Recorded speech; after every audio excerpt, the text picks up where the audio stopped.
આપનું સ્વાગત છે।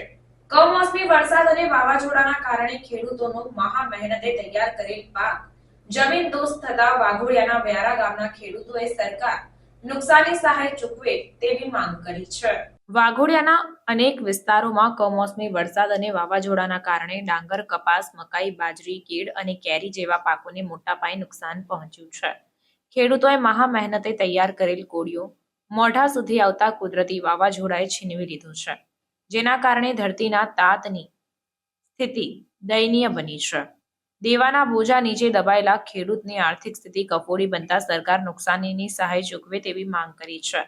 વ્યારા ગામે આશરે 500 ઉપરાંત વીઘામાં ખેત પેદાશોને ભારે નુકસાન પહોંચ્યું છે। દર વર્ષે કમોસમી વરસાદના કારણે લાખોનું નુકસાન વેઠવાનો વારો ધરતીપુત્રોને આવે છે।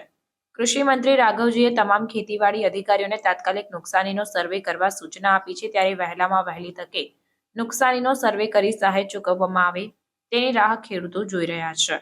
ઉલ્લેખનીય બાબત છે કે મધ્ય ગુજરાતમાં કમોસમી વરસાદ અને વાવાઝોડાના કારણે છેલ્લા 2 વર્ષોથી સર્વે કરવા છતાં પણ નુકસાનીનું વળતર મળ્યું નથી, ત્યારે સરકાર તરફથી માત્ર કાગળ પર કામગીરી થાય છે કે ખરેખર સહાય ચૂકવવામાં આવે છે તે તો હવે જોવાનું રહ્યું। રિપોર્ટર પંકજ વસાવા, વાઘોડિયા। ગઈકાલે સાંજે જે મોડા વાવાઝોડું અને વરસાદ સાથે આવ્યો એનાથી ખેડૂતોને પારાવાર નુકસાન થયું છે અને નુકસાનનો ભાગરૂપે આપ જોઈ શકો છો કેરના ખેતરમાં આ વિજયભાઈનું જે ખેતર હતું આમાં 2200-2500 છોડ રોપેલા હતા।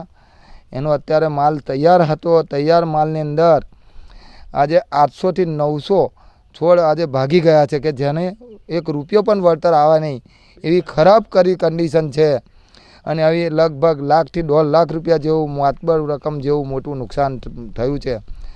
અને આવું તો એક ખેડૂતની વાત નથી કરતો, આવા તો ઘણા ખેડૂતો એવા છે વ્યારાની અંદર કે ઘણા બધા ખેડૂતોને આવું નુકસાન થયું છે। કેટલાકને બાજરીનો પાક નુકસાન થયો છે, કેટલાકને ડાંગરની અંદર નુકસાન થયું છે અને ગાયો ભેંસો જે રાખતા હોય એ લોકોને પણ એમના હુંડિયાનું ને કચરું ને બધું પંદરી ગયું છે। અત્યારે જુઓ તો પારાવાર નુકસાન થયું છે। અને વ્યારા ગામનો સરપંચ પટેલ ભૂપેન્દ્રભાઈ બેલાલભાઈ આજે વ્યારા ગામની અંદર ગઈકાલના વાવાઝોડામાં વ્યારા પંચાયતની સીમમાં આશરે 500થી 600 વીઘામાં બાજરી, કેળ ને મકાઈ ને એવા પાકોને નુકસાન થયું છે।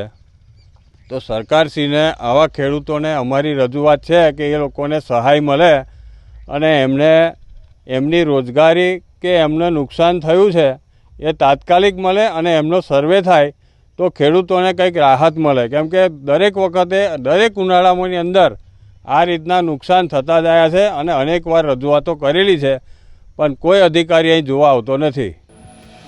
સમાચારોની ઝડપી અપડેટ માટે હમણાં જ જન અર્પણ ન્યૂઝ ચેનલને લાઇક, શેર અને સબસ્ક્રાઇબ કરો।